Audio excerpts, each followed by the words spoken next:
काळं मटण मसाला बनवूया.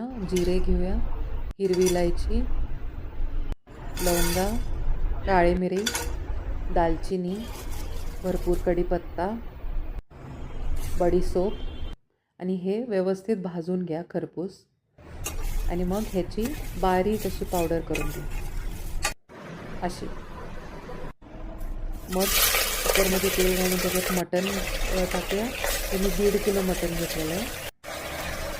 मीठ, हळद, लाल मिरची पावडर, धना पावडर, आलं लसूणची पेस्ट हे सगळं एकत्र व्यवस्थित परतून घेऊया. आता असा कलर चेंज थोडा झाल्यावर मटणाचा आपण त्यात थोडंसं पाणी घालून घेऊया. मग एका साईडला कढईत कांदा परतून घेऊया गोल्डन ब्राऊन होईपर्यंत. तोपर्यंत कुकरच्या 4 शिट्ट्या झाल्यात. मटण शिजलं आहे व्यवस्थित.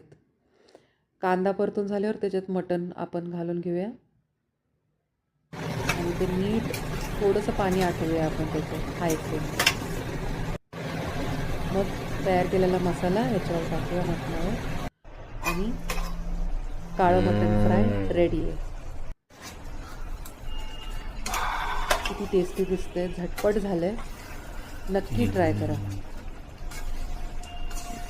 शेवटी त्याच्यावर भरपूर अशी आपण कोथिंबीर करूया. एन्जॉय.